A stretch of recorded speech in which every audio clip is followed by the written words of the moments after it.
শেষ কৰি ঘৰলৈ ওলাবলৈ লৈছোঁ তেতিয়া আমাৰ এজন জুনিয়ৰ এডভকেটে মোক আহি ক'লে যে ছাৰ আমাৰ মাজিদুল নামৰ এজন এডভকেটক SDO চিভিল অফিচৰ এক্সিকিউটিভ মেজিষ্ট্ৰেটৰ ৰুমত তেওঁক কনফাইন কৰি ৰাখিছে। কথাটো শুনাৰ লগে লগে এজ এ প্ৰেচিডেণ্ট মই আমাৰ যিখিনি বাৰৰ মেম্বাৰ আছিল বেছিভাগেই গুচি গৈছিল, ছিনিয়ৰখিনি প্ৰায় গুচিয়ে গৈছিল, জুনিয়ৰ কিছুমান আছিল। তাৰ মাজত আৰু অলপ জুনিয়ৰৰ মাজতো যিসকল অলপ ছিনিয়ৰ আছিল তেওঁলোকৰ লগত ডিছকাছ কৰি আমি 15জনমান হ'ম SDO অফিচত আমি আহিলোঁ। আহি সঁচাকৈ চাওঁ এক্সিকিউটিভ মেজিষ্ট্ৰেটৰ মাজিদুল নামৰ ল'ৰাটোক কনফাইন কৰি ৰাখিছে, সেই ৰুমটো বন্ধ, বাহিৰৰ পৰা বন্ধ আছে। আমাৰ জুনিয়ৰ ল'ৰাবিলাকে সেইটো খুলি ভিতৰত সোমাইছে। তো মই অলপ 1 মিনিটমান পিছত সোমাইছোঁ।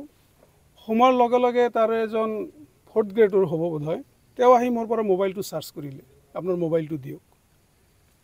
মই অৱশ্য তাক সিমান এটা প্ৰতিবাদ কৰা নাছিলোঁ, এইকাৰণেই যে মোৰ ফ'কাছটো আছিল মাজিদুলৰ ওপৰত, যে তেওঁক থিয় কৰাই ৰাখিছে, তেওঁ এক চাইড থিয় হৈ আছে। মোৰ এনেকুৱা যেন লাগিছে তেওঁক হয়তো টৰ্চাৰ কৰিছে, মোৰ এনেকুৱা এটা ভাৱ, তেওঁৰ প্ৰতি চাই মোৰ এনেকুৱা এটা ভাৱ হৈছিল। মই তেতিয়া সুধিছিলোঁ, এক্সিকিউটিভ মেজিষ্ট্ৰেট 3জনী আছিল, 3জনী মানে 3টা মানুহ তাতে আছিল, লগতে 4th গ্ৰেডৰ লগতে আৰু এজন মানুহ আছিল, মই তেওঁৰ নামটো নাজানো, তাক অৱশ্যে আগে পিছে মই সিমান কোনোদিন দেখাও নাই।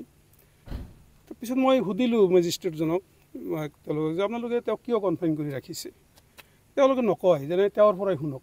নহয়, আপোনালোকে কওক, আপোনালোকে কনফাইন কৰি ৰাখিছে, আপুনি কিয় কনফাইন কৰি ৰাখিছে আপোনালোকে কওক। মোক তেতিয়া তেওঁলোকে অলপ ধমকৰ সুৰাই গৈছে, কথা লাহে লাহে ক'ব আপুনি। কিয় কথা লাহে লাহে ক'ম, আপোনালোকে কওক। তেওঁলোকে নক'লেই। পিছত মই মাজিদুলকে সুধিলোঁ যে কি হৈছে। তেওঁ তেতিয়া মোক জনালে যে মই তেওঁৰ ভাইটিৰ কিবা এটা লাইচেঞ্চ দোকানৰ সংক্ৰান্তত সুধিবলৈ আহাতে তেওঁক কনফাইন কৰি তেওঁৰ লগত কিবা অবচিন লেংগুৱেজ ইউজ কৰিছে আৰু তেওঁৰ পৰা মোবাইলটো কাঢ়ি লৈ গৈছে। লৈ তাক বেয়া বেয়া ভাষাৰে বহুত গালি গালাজ পাৰিছে। মই তেতিয়া তেওঁলোকক কৈছিলোঁ যে মেজিষ্ট্ৰেটসকলে ক'লোঁ যে আপোনালোকে তেওঁ যদি কিবা অপৰাধ কৰিছে আপোনালোকে তেওঁক কিয় কনফাইন কৰিছে, আপোনালোকে ফৰৱাৰ্ড কৰিব পাৰিলেহেঁতেন থানাত, কৰা নাই। কিন্তু মোৰ লগত 2 কথামান তেওঁৰ লগত অলপ কাটাকাটিও হৈছে, তৰ্কাতৰ্কি অলপ হৈছে। তাৰপিছত মানে তেওঁলোকে আমি কৈছোঁ যে ঠিক আছে, যি হৈছে হৈছে, এৰি দিয়ক, আমি চাম পিছত কথাখিনি। কিন্তু তেওঁক এৰি নিদিয়ে, ৰাখি দিলে। আৰু পিছত লাষ্টত আমাক মানে গেট আউট, 2জনক ওলাইয়ে দিলে লগে লগে, আমাৰ জুনিয়ৰ 2জনক গেট আউট বুলি ৰুমৰ পৰা ওলাই দিলে। আমি বাহিৰত ওলাই আহিলোঁ। আমাৰ মমিন হুছেইন তালুকদাৰ তেওঁ মোক ক'লে যে ছাৰ আমি SDO চিভিলৰ তাত যাওঁ। SDO চিভিলৰ তাতো আমি গ'লোঁ। যোৱাৰ পিছত আমি SDO চিভিলৰ কথাখিনি জনালোঁ। অৱশ্যে SDO চিভিলে কৈছে যে আপোনালোকে পেচন লওক, আমি পিছত মেটাৰটো চাম, টেকেল কৰিম। কিন্তু এনেকুৱা এটা ছিৰিয়াছ মেটাৰ, আমি ভাবিছিলোঁ যে এতিয়াই তেওঁলোকক মাতি আনি আমাৰ সন্মুখতে কিবা এটা মানে ক'ব বা সুধিব, কিন্তু SDO চাহাবে তেওঁলোকক নামাতিলে।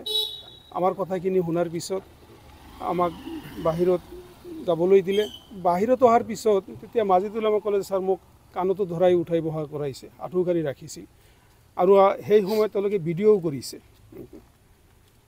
কাণত ধৰা মানে তেওঁক দমো দিছে, তুমি যদি কাণত নধৰা তেনেহ'লে তোমাক বেয়া কেছত ফচাই দিম, এনেকুৱা কিবা কিবি, আৰু ভয়ো দেখাইছে। তেওঁ লাষ্টত বাধ্য হৈ তেওঁ মানে বাধ্য হৈছে কাণত ধৰাৰ কাৰণে, আঁঠু কাঢ়ি বহিছে। আমি এগেইন SDO ছাৰৰ তাত সোমাইছিলোঁ। SDO ছাৰক আমি কথাখিনি কৈছিলোঁ যে যিটো এটা ভিডিঅ' কৰিছে, এজন এডভকেটৰ মান সন্মানৰ কথা আছে, এইটো গতিকে আপুনি এইটো ইমিডিয়েট কিবা এটা একশ্যন ল'ব লাগে। কিন্তু SDO ছাৰে ইমিডিয়েট কোনো একশ্যন নল'ল।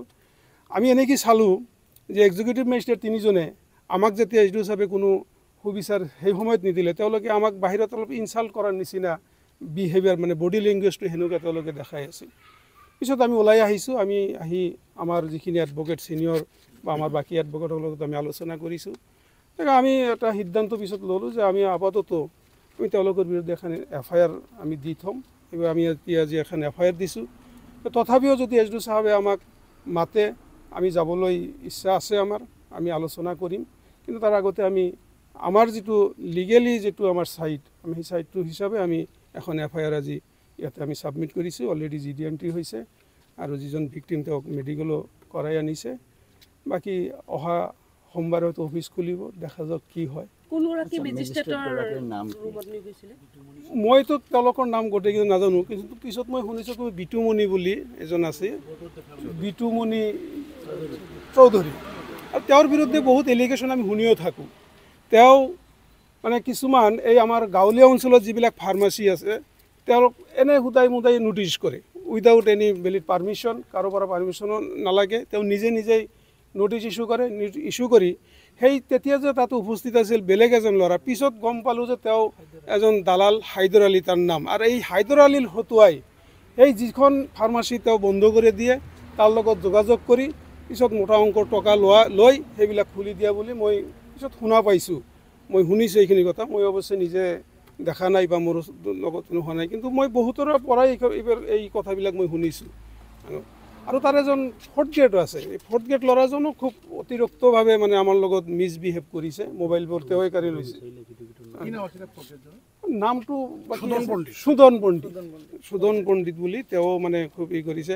আৰু আমি শুনিছোঁ যে এডভকেটবিলাকৰ পৰাও 200-300 টকা লয় ডমিচাইল পাছ কৰাৰ বাবদ। এটা শুনা কথা, মই নিজে দিয়া নাই, কিন্তু বহুত জুনিয়ৰ এডভকেটবিলাকে আমাক আহি কৈ থাকে।